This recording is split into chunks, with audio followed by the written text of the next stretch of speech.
What's going down, everybody? Welcome back to our station again. If you want to hit subscribe, all that fun stuff, send it to your friends, send it to your family members. Just click the like, hit the subscribe button, and do your thing. But again, I'm Genaro. That's Duran. How's it going, guys? We're gonna go ahead and get started with our NFC West edition of our segment going on with our favorite picks between 2017 and 19. But actually, before we get started, as you know, we got some few contracts signed. So, Duran, if you want to go ahead and go over those. Yep, we went over Dak Prescott and Jason Peters in the previous episode. So if you want to hear that about the NFC East, go ahead and check that one out. But right now we're going to talk about first Chris Jones for the Chiefs. He signed a 4-year, $80 million contract with $60 million guaranteed. And, now that they sewed up Patrick Mahomes' contract and they know exactly how much he was going to cost, they got to, structure out Jones's contract and make sure they can keep both of these guys on the team. I didn't think it'd be possible, but with the deal that Patrick Mahomes ended up signing, he doesn't start getting paid for another couple years. So they got Chris Jones locked down for a couple more years, and he's been one of the best since entering the league in 2016 at the defensive tackle position. He's on a great team, and I think they're happy to keep him, and he's happy to stay long term. Yeah, for sure. We'll see how that goes. I mean, like you said, I was actually talking to my brother-in-law Kyle about it. We're surprised when Pat Mahomes signed. We're like, for sure, Chris Jones not showing up, and there he is. He gets a big contract. Yeah, or he threatened to not show up for the season if he didn't have a new contract, which I didn't think that was going to happen, but I'm just glad they worked things out. And, he's a great player. Keep him on the team. Keep him happy.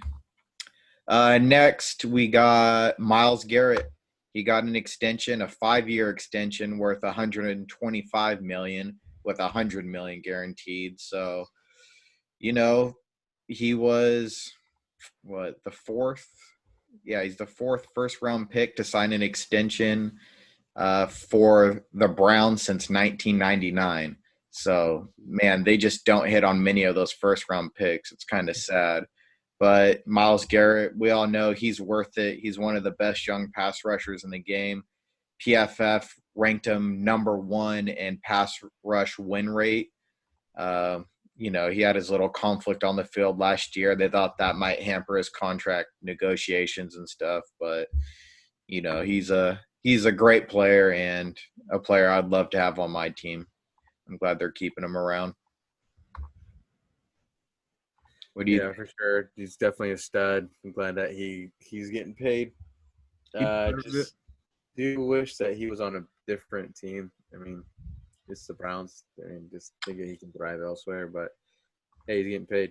Yeah, I mean, the Browns, with all the picks that they have had, you'd think they'd have a way better core of players that they have drafted, but it seems like most of the players that they get are from other teams and stuff like that. But yeah, the Browns, they need to step up their game as well. The last contract we're going to talk about is Derrick Henry, 4 years, $50 million with 25.5 guaranteed. I think this ends up being more like a 2-year deal because all his guaranteed money is taken up those first 2 years. And now they got Ryan Tannehill and Derrick Henry both signed, both of their top offensive players from last year.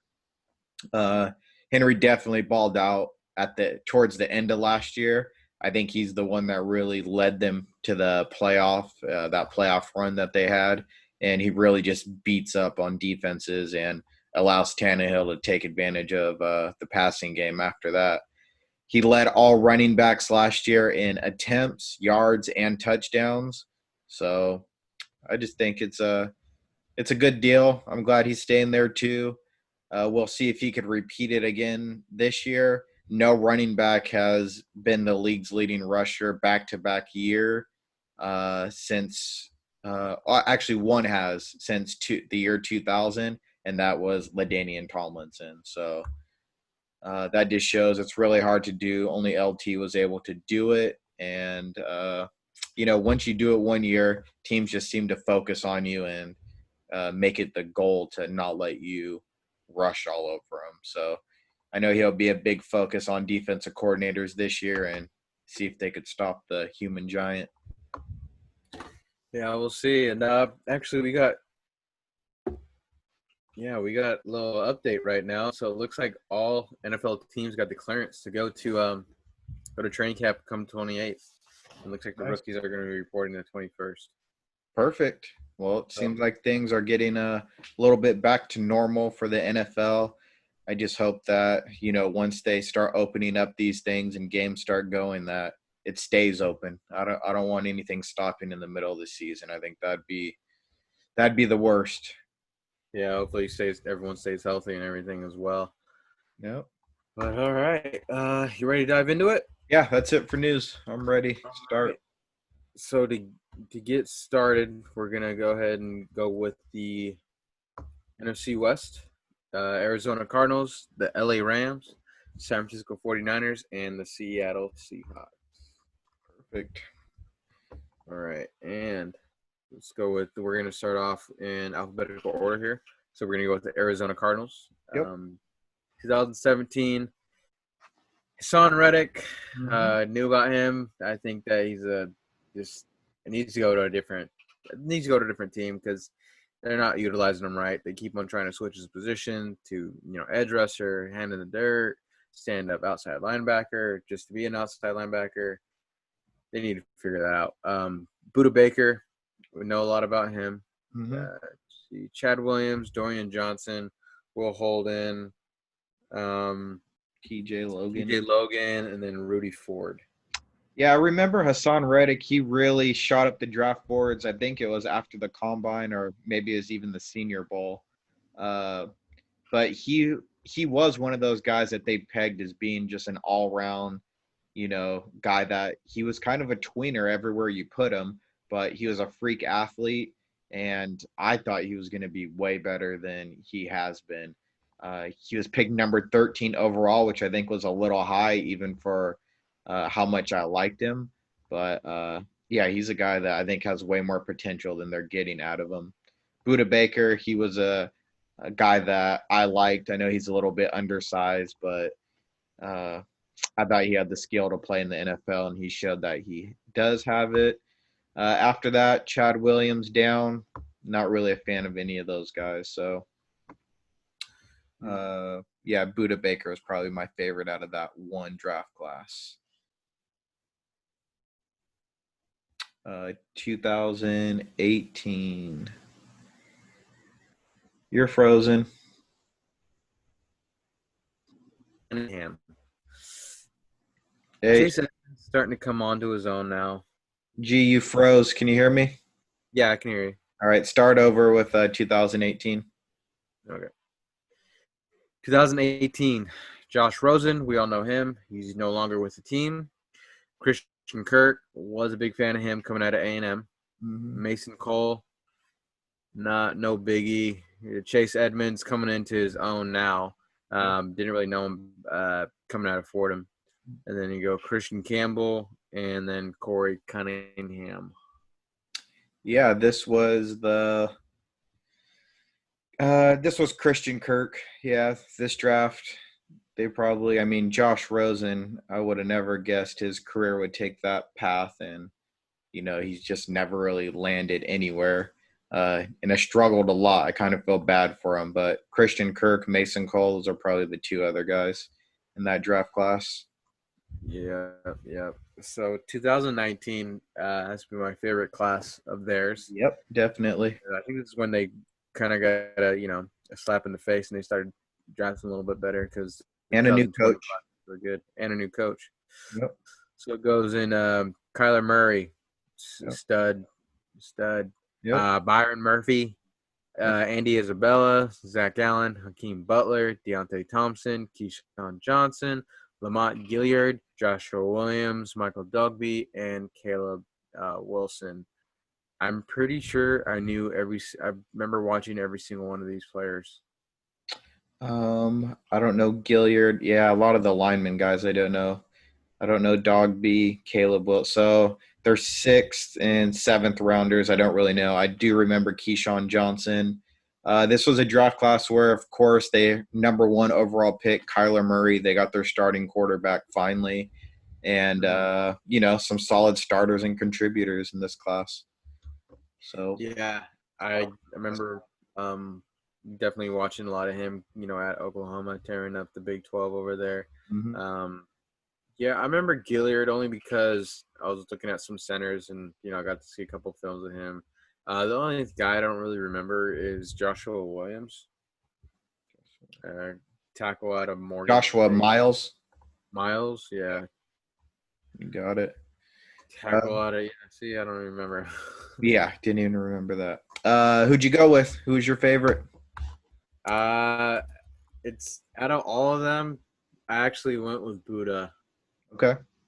I remember watching him out of Washington. He was uh, solid coverage, free safety for sure.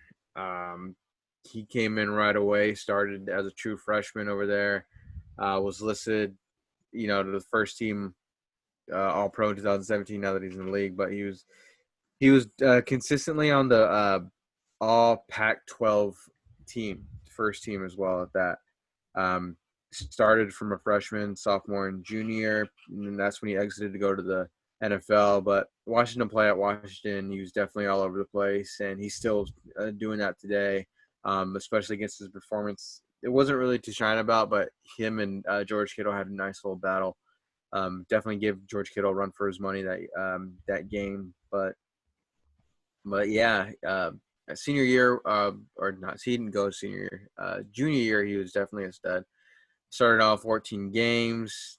Let's see here. He ended his career over there at Washington with 4 sacks. Again, something I do really like from a DB is when they allow him to blitz and Mhm. allow him to run wild all over the place. So, yeah, Buda Baker was mine. Yeah, Buda Baker, he ended up being my honorable mention, who I will get to in a second. But my favorite draft pick, I mean, we all know Kyler Murray. Honestly, I was not as that high on Kyler Murray, and I kind of suck at looking at quarterbacks because I feel like it has to do a lot with mental stuff. So I ended up going with Byron Murphy, the cornerback from Washington. He was their second round pick. Uh, he was my number one cornerback in that year's draft. I had a first round grade on him, so it's just great value here. It was kind of a weak cornerback class, so no one really stood out uh, last year, but I liked his versatility. He played inside and outside, man to man coverage and zone coverage. He just did it all. One thing that I really did like is he's great at the catch point. He would fight for the ball and he could high point those balls alongside of the wide receivers and just challenge them a lot. He got his hands on the ball better than anyone in his draft class. 4 interceptions and 13 pass deflections. He had great route recognition and he would undercut a lot of the throws. He'd like drive on the ball and just seemed to have a knack for, kind of baiting those quarterbacks into throwing the ball towards him. He had fluid hips, change of direction. I thought he'd be more of a slot cornerback in the NFL because he was 5'10", 185. I thought he struggled a little bit with bigger wide receivers. I didn't like that he would really like let them leverage inside of him and like beat him on slants a lot. Kind of thought he got overpowered, but overall he was my favorite cornerback in this draft class. In the NFL, he's only played about 20% of the snaps, and maybe that's because Patrick Peterson was suspended for 6 games and Robert Alford broke his leg, so they kind of need to push him out of the slot into, that outside, and he didn't really have much success out there. The Cardinals secondary in a whole pretty much was bad last year. They gave up the second most yards and the second most touchdowns in 2019. So I don't really think it was Byron Murphy's fault. He was like put in a bad position for most games. So I expect him to bounce back this year. And now that he has 16 games under his belt, he has that experience. Maybe they'll push him back into playing that slot position, and he could revive his career right there. So PFF ranked him as the 107th cornerback. I know he's better than that. Put him at the position he belongs at, the slot, and I think he'll prove it. So I had him as a first round pick, I think, for a reason. So I'm not really giving up on him yet.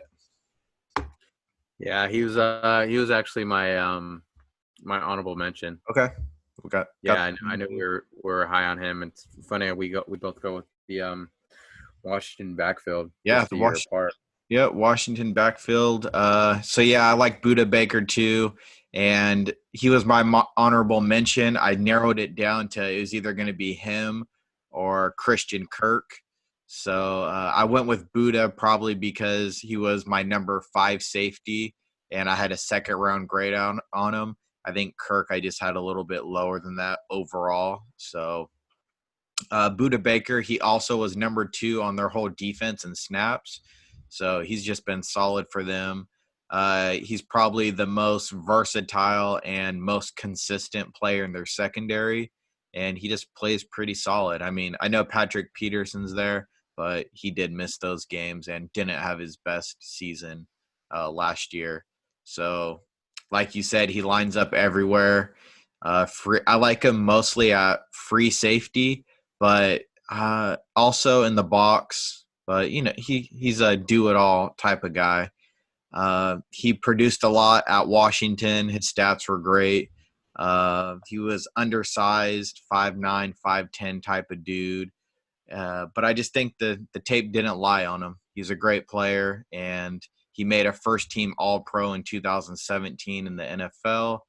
And he just makes up for his undersized body by playing lights out. So he's fast, he's fearless. I hope he doesn't hurt himself because I do see him coming downhill and just laying hat on guys, and I don't know if he's quite built for that. I don't want to see the Bob Sanders effect or anything like that happen to him. So I just think Budda, he's pretty much all you could ask for playing back there, and I expect him to keep playing at a high level. Yeah, for sure. Agreed. Okay. Well, let's move on to the LA Rams. Got it. All right. So 2017, they didn't have a first round draft pick, so they went with their second round Gerald Everett, and then Cooper Kupp, John Johnson, Josh Reynolds, and then I didn't really know anybody else after that. Wasn't a big fan of anybody else, but those first 4 draft picks I knew a lot about. I liked them all. Was a big fan of them. John Johnson's still a stud for them today. Definitely a key player in their defensive backfield. Yep. Josh Reynolds, kind of a lanky receiver coming out of Texas A&M. Cooper Kupp, we all knew Cooper Kupp. Yeah, he doesn't get a lot of praise being the talent that is around the league in the slot receivers, but he's definitely one of the best ones. Yep, that was a decent draft class, and then Gerald Everett, he's definitely still on the team, and he produced a little bit last year. Kind of got his breakout year, I feel like. Yeah, for sure. 2018. 2018. They don't have a first or a second, so they went with Joseph Noteboom, Brian Allen, John Franklin Myers, Mike Kaiser, Ogbuna Okoronkwo. Yeah, Okoronkwo. I remember him. Okoronkwo. Yep, from Oklahoma. John Kelly, Jamil Demby, Sebastian Joseph, Trayvon Young, Traven Howard, and then Justin Lawler. Yeah, I only know a couple of these guys. I know Micah Kaiser, Okoronkwo, Noteboom.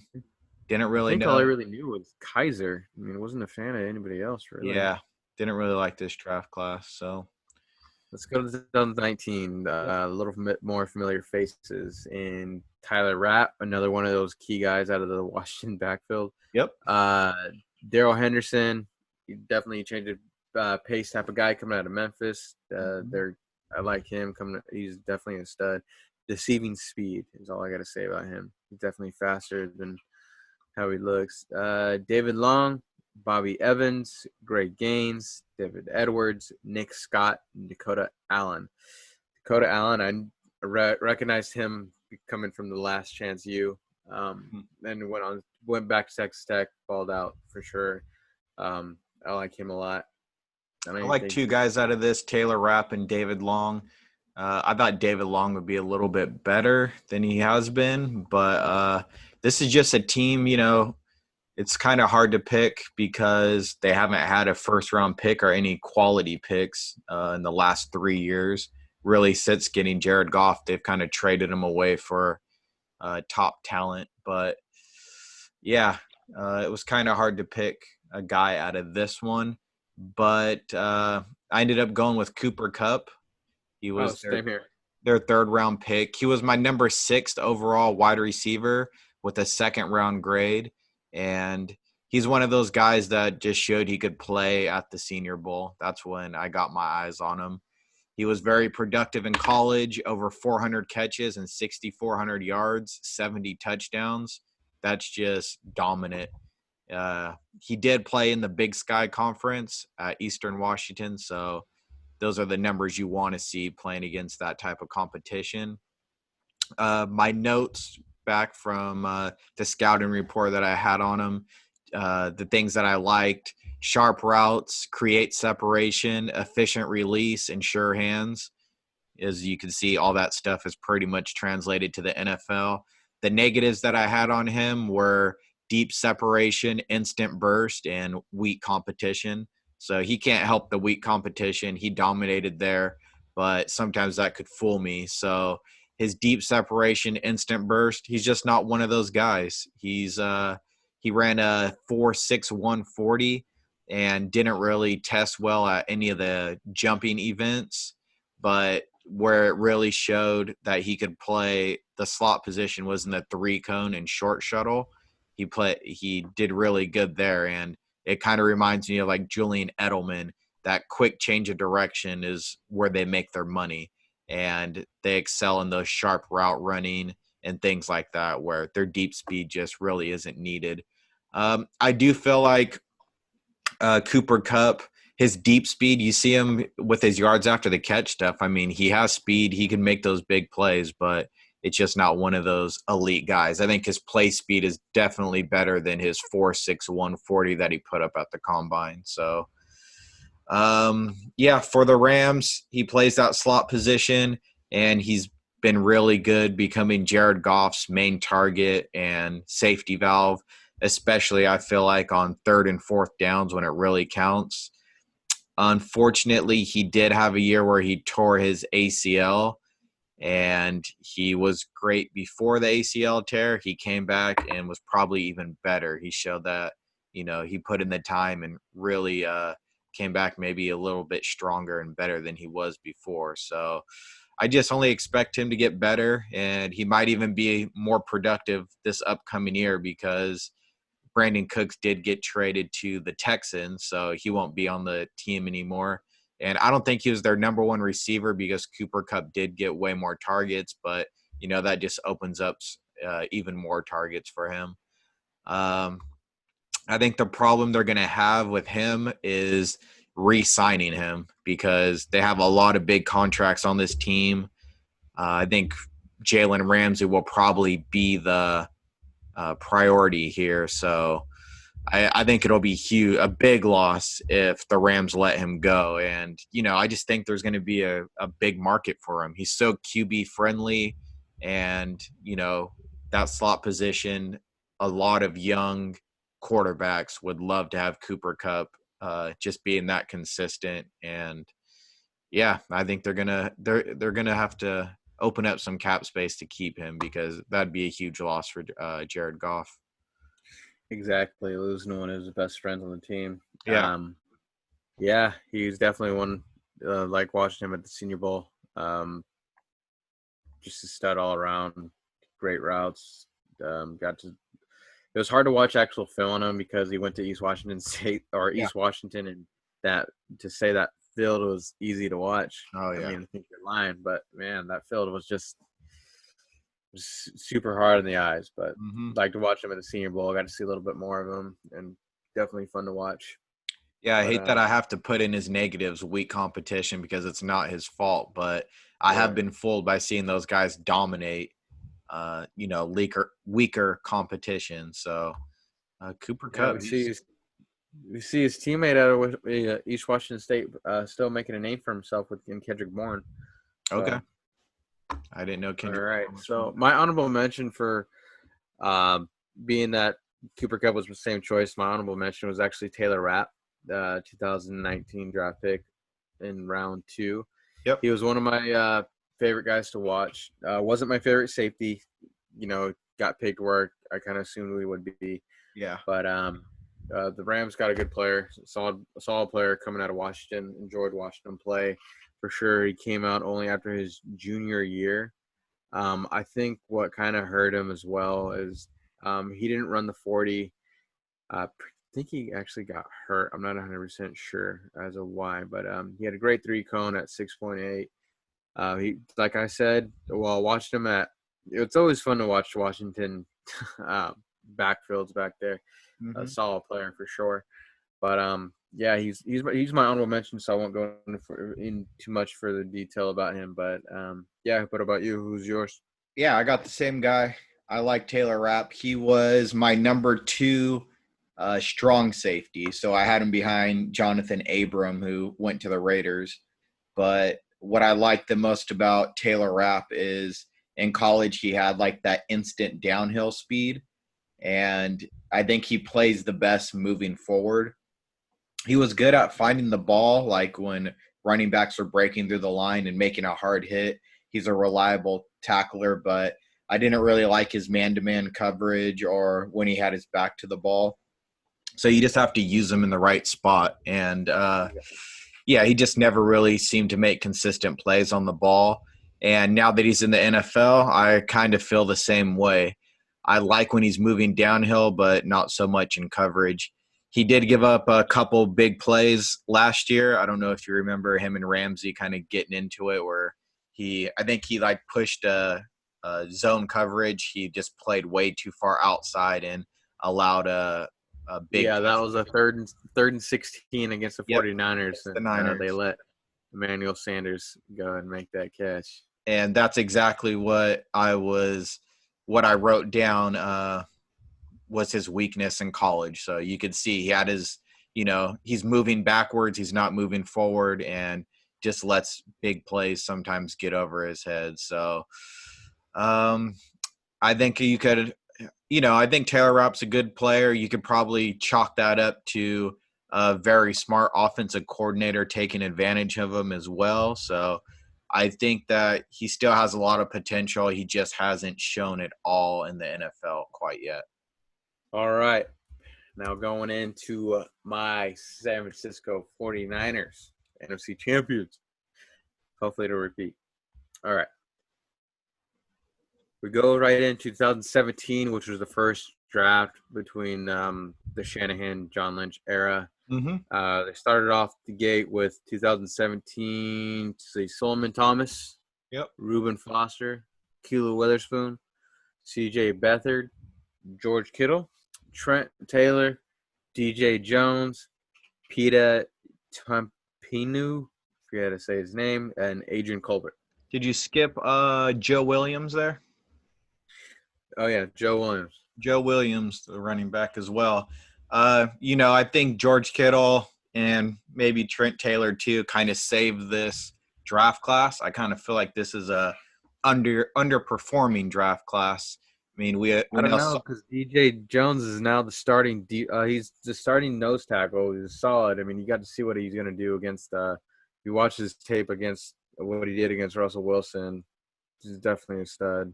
So DJ, I didn't know that. So those three. So yeah, he was a 6th round pick. So the late round guys, I feel like saved this draft class. Solomon Thomas, we know he's a decent player. He just hasn't quite lived up to that number 3 overall pick. Reuben Foster, we know his ups and downs. He's not on the team anymore. Akilo Witherspoon, same with him. He's kind of had his ups and downs. Not a bad third-round pick, but George Kittle, I mean, the diamond in the rough, one of the best, definitely top 2 tight ends in the league. You guys definitely hit a home run on that one. Yeah, definitely. I mean, who doesn't love George Kittle coming up when we first drafted him? Prior to the draft, I wasn't really looking at tight ends, but he definitely came on the radar. But he came even more when watching him at the combine when he ran the gauntlet drill with the we had to put a napkin in his mouth to stop the bleeding because he had a nosebleed. So it was pretty funny. But yeah, Trent Taylor, was a fan of him. We got to watch him at the Senior Bowl. Definitely great routes. DJ Jones, actually my buddy Vic, who I'm going to see next week, he's definitely the running that DJ Jones bandwagon for sure. He loves that guy. Adrian Colbert and Pete are no longer with the team. Joe Williams, he lost the love of football. He came back, and then I don't know. That was a Kyle Shanahan pick actually, which is pretty surprising. CJ Beathard just taking up a lot of he's taking up space on the team right now. But Akilo, he's holding his ground, but he has his ups and downs. 2018, Mike McGlinchey, Dante Pettis, Yep. Fred Warner, Mm-hmm. Tavares Moore, Kentavious Street, DJ Reed, Marcel Harris, Julian Taylor, and Richie James. All these guys are still solid players on the team. I guess besides Kentavious Street, just stays on IR. What about Marcel Harris? Marcel Harris, he's a stud. I mean, he's a great special teams player. When Jarquiski Tart went down, he stepped up in a major way. Definitely got exposed a little bit against the Baltimore Ravens, trying to cover tight ends with Mark Andrews. Mm-hmm. But he came in clutch for sure, coming in with he went ahead and stripped Lamar Jackson and that game and kind of kept us in the game for sure. Kind of a rangy player. Needs kind of learn a little bit more discipline. Gets caught peeking in the backfield sometimes, but solid player. Same with Julian Taylor. Richie James is our return man. DJ Reed, he actually just went down on a pre-workouts that he was had off season. Let's see here. Moore started the season this past year when Jimmy Ward broke his forearm. Fred Warner, he's a stud for sure. Yep, he's great. Dante Pettis, Mike McGlinchey. Dante Pettis, he needs to climb out of that Kyle Shanahan's doghouse, but yep, Mike McGlinchey for sure. All right, moving on to 2019. Went ahead with Nick Bosa, Deebo Samuel, Jalen Hurd, Wish Wisnowski, Dre Greenlaw, Caden Smith, Justin School, and Tim Harris. Let's see. Tim Harris, he's on IR. Definitely have high hopes for him. Let's see here. Caden Smith, he's now with the New York Giants. But everyone else on this team is a stud. Jalen Hurd, we haven't seen what he's done, but if it's anything like he did against the Cowboys in preseason, I'm pretty excited. We'll see. The first two definitely knocked it out of the park with that. Nick Bosa proved he is worth the number 2 overall pick. Deebo Samuel, he's like the number 1 receiver there now. So, yeah, this was a solid draft for you guys. Just getting those guys out of there. Yeah, for sure. So who'd you go with? Who's your favorite out of all 3 years? Out of all 3 years, the guy I was biggest on for sure, it was almost a tie, but the guy I was really big on coming out was Nick Bosa. Yep. I mean, kind of an easy pick for sure. Watching that guy play for, I guess, as little as he did over there at Ohio State. He started out as kind of like not a full-time starter. Then he kind of came onto his own. And the next season, he was just, a stud. They definitely had to double team him, and he was getting through that. He's playing for one of the best defensive line coaches in college football, and Larry Johnson. I mean, we see what that guy's created, and Mm-hmm. defensive lineman. He foregoed his senior year. He entered the draft. He's actually stopped school to go train with his brother Joey out in California, and actually he stayed here and played for the 49ers. Watching that kid play, like I said, he was just a beast, consistently in the backfield for sure, disrupting, and I think he even led the league in pressures this year. I think he had 8 quarterback pressures, and he's solidified that defensive line for sure. I mean, he was all over the place. I mean, when he was out the game, you can kind of understand that you weren't getting enough push. But watching this guy play is fun. He came in and he's just a stud, and he came in at an elite level already, and that's kind of rare for a rookie. And he came in at an elite level, and the thing is, like, he can only get better from here. So I'm excited to see him, what he can do the following season. Yeah, man, Nick Bosa for sure. Yeah, I went with the same guy, of course. He was my number one edge rusher in 2019.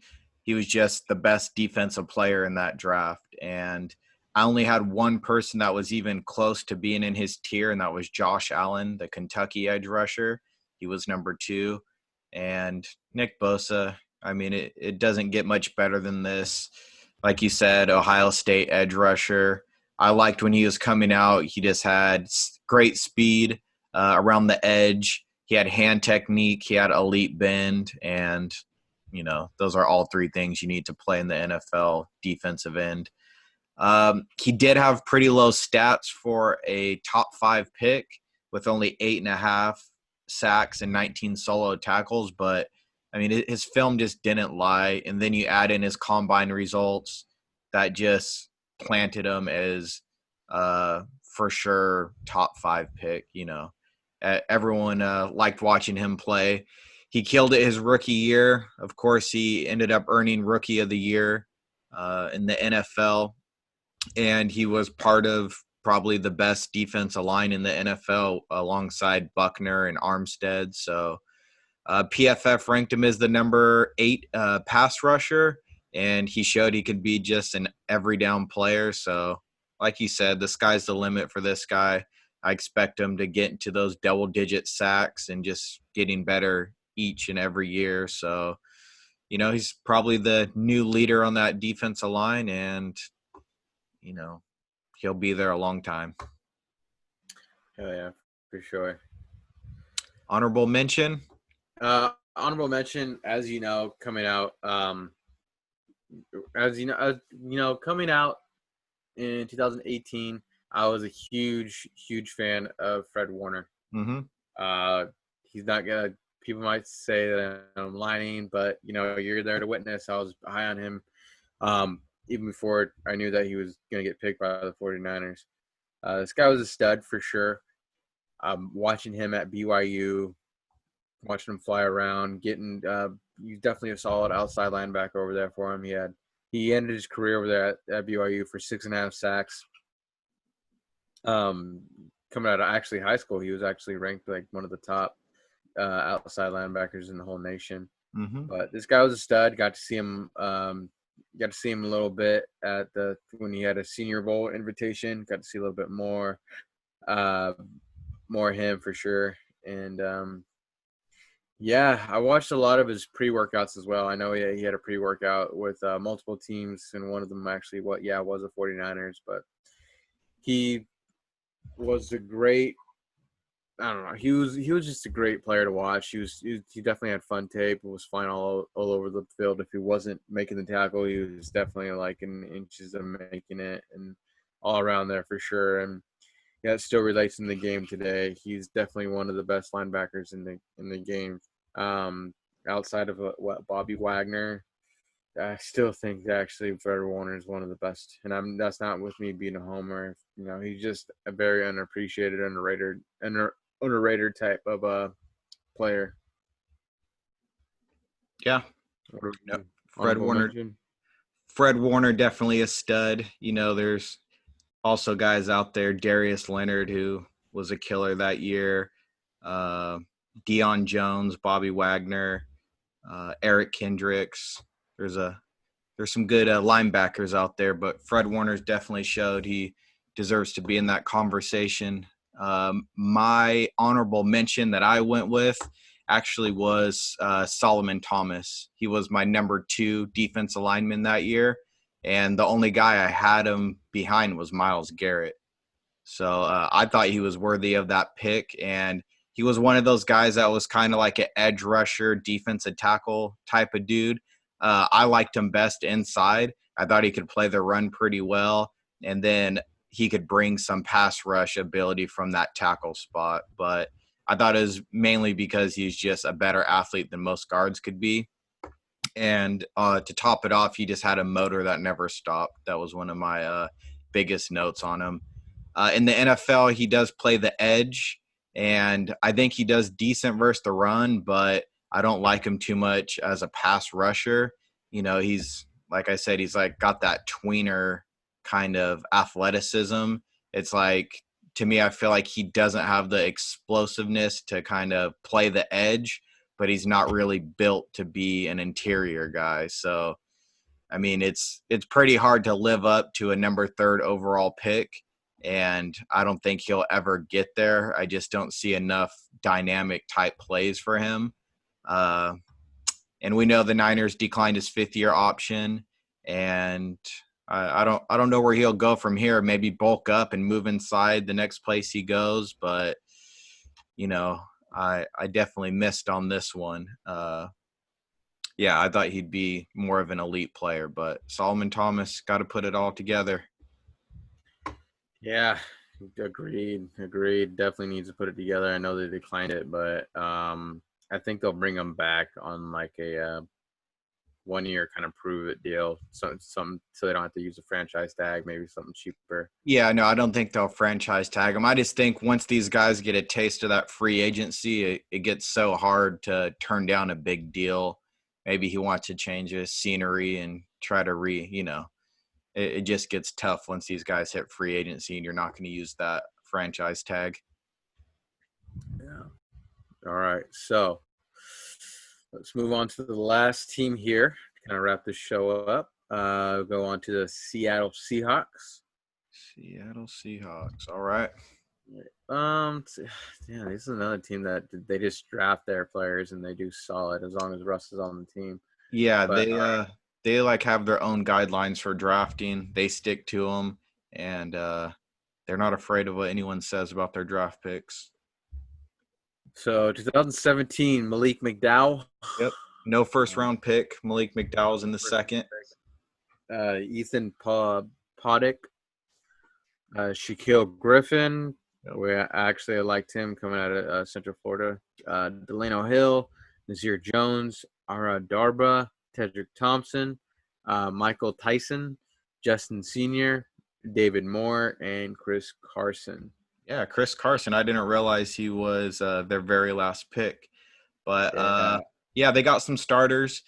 They got Posich off for their center. They got Shaquille Griffin. I remember Delano Hill coming out to the safety from Michigan. Nazir Jones. Oh, Tedrick Thompson from Colorado. Yeah, I remember him for sure.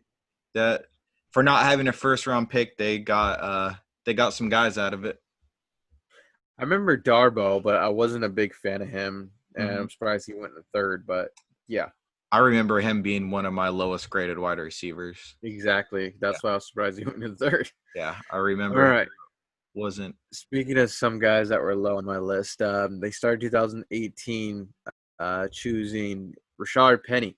Yep, first rounder, number 27th overall pick, but yeah, they definitely spent a first rounder on him out of San Diego State.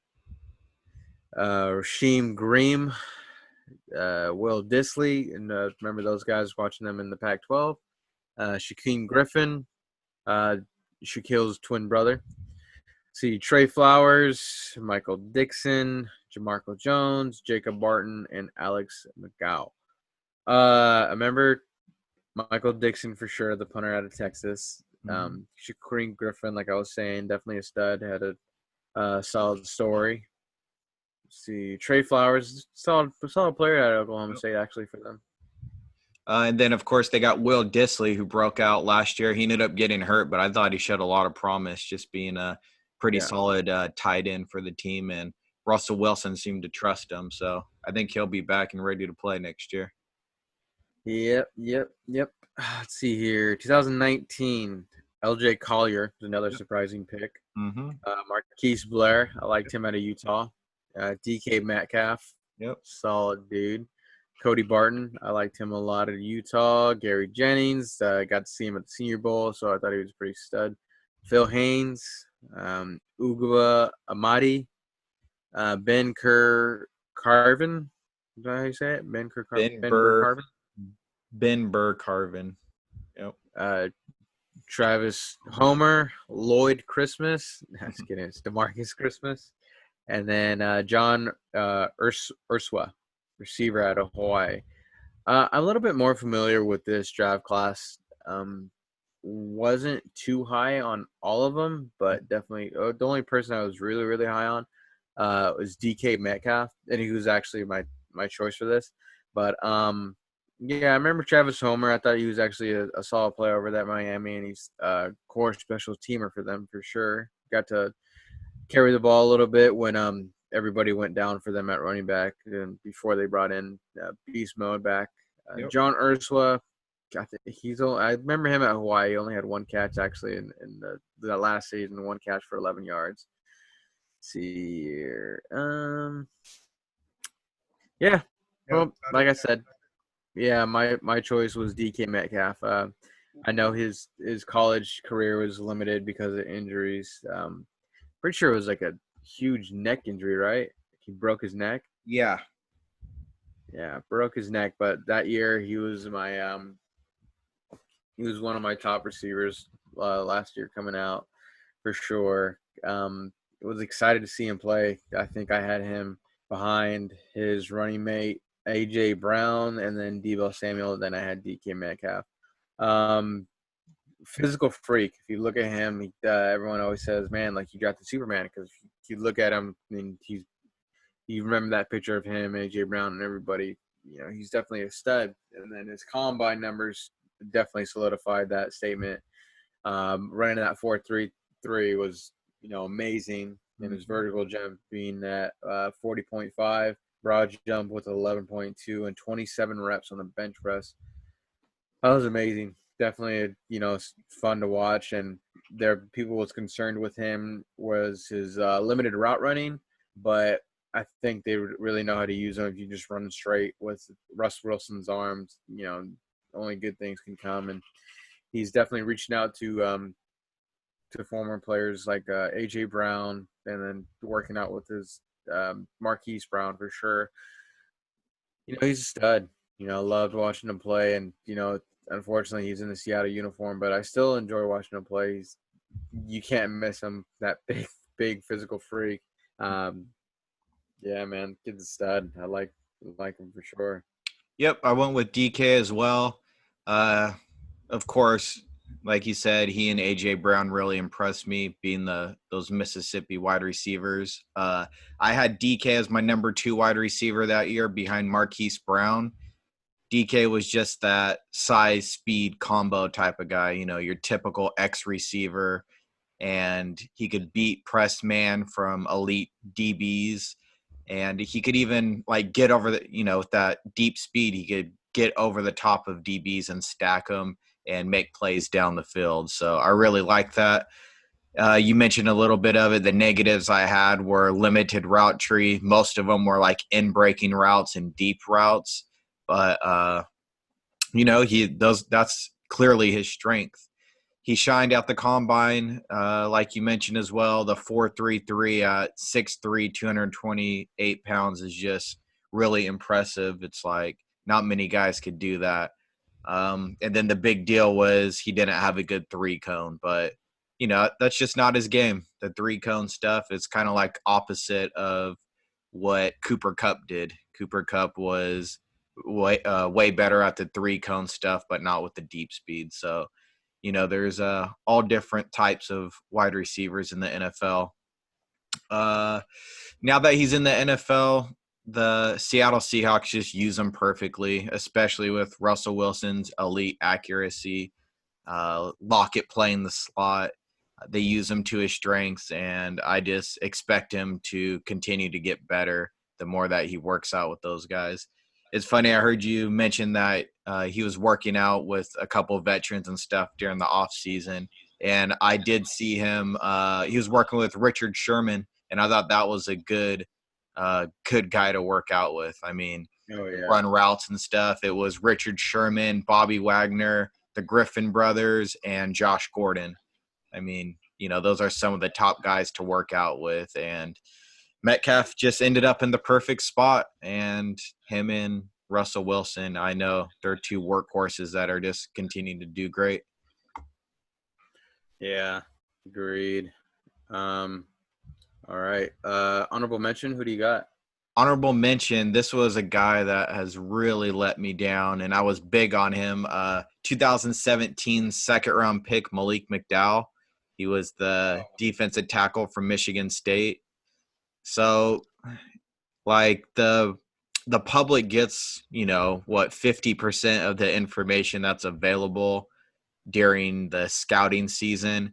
And I always feel like some of the most valuable information, especially for quarterbacks, but for all players, is that mental side, getting to sit down and interview them and really see what they're all about. And that's why scouts and head coaches, owners, they take character so seriously. They don't want to see arrests. They don't want to see problems with coaches. They don't want to see a lack of football intelligence, just all the mental part of the game. And this was one that I probably couldn't predict. He was my number 2 interior defender in 2017, only behind Jonathan Allen.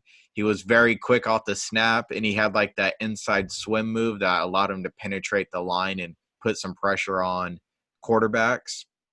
But what I was most impressed with was his strength.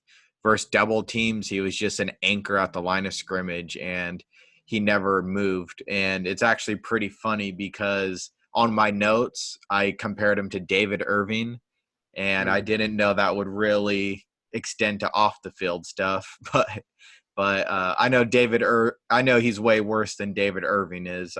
David Irving's been in trouble, but Malik McDowell, before he even touched the field, he got in an ATV accident, and I know that was a big setback for him. On top of that, he ended up doing 11 months in jail. He has a DUI. He has assaulting an officer. He has a suspended license. He has possession of a stolen vehicle. And this guy just hasn't even played a single snap in the NFL. And it's a pretty sad story that probably happens every year to one of the draft picks, but this just happened to be one of my favorite guys that, watching his film, I thought he was going to be a top defensive tackle in the NFL. And character matters above all. It doesn't matter how much talent you have to mentally put it together and, bust your ass and prove you're a NFL player. Yeah, for sure.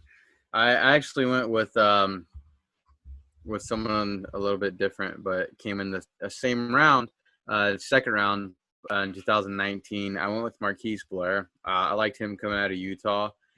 A little bit too tall. I mean, not too tall. He was tall, but he was a little bit too lanky. He came in like only at 195 pounds at the combine, but I think a lot of it was probably water weight to kind of boost his numbers a little bit. Definitely like to see him get a little bit more bulkier.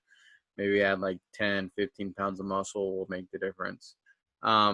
I got to say the thing that I saw about him was his tackling. He came in a little bit too hot at times, which missed some tackles on tape. But, watching him play, other than that, I thought he was good in coverage, smart player. Even though he was tall and wasn't built like the strongest safety, he wasn't scared to actually come in and actually put his body on the line. He had excellent length for his position. He offered a great physical profile. He needed to add, like I said, he needed add a little bit more weight, especially with the conference he came into, having solid tight ends. He, yeah, I just liked him watching him play for sure at the senior, not senior boy, at the Utah program, where they're starting to come on a little bit more, especially with the defensive backfield coming in, like they did last year. Um, was had a second round grade on him, so he went right exactly where I was. So he still has a lot of room to grow. So we'll see definitely where he goes from there. Yeah, I was not too much of a fan of him coming out of Utah. I'm looking at it right now. He was my second to last ranked safety that year. And I only scouted 12. He was 11. I had him as that slot/free safety type of dude. He had decent man coverage and things like that, but my negatives on him were I did not like he'd made like no plays on the ball. And when he was doing his change of direction stuff, he had like a double step in there. And, that's just losing time. But his testing wasn't too well. It was just average. It wasn't horrible. But, yeah, he's a guy. He didn't play many snaps last year. I think they had him at 250, but he's a guy that needs to show off a little bit more potential. I don't know if he'll get much playing time behind Diggs and Thompson, but yeah, we'll see what he has in store. Yeah. Well, you got anything else to say and mention before we wrap this up? No, that wraps up this whole series. So feel free to leave a comment if you have any suggestions of anything you want us to do next. I don't think we've quite figured it out yet, but we'll be back next week regardless. Just stay tuned for coverage of everything football, your favorite teams, and your favorite players. All right, guys. Have a good one. Later.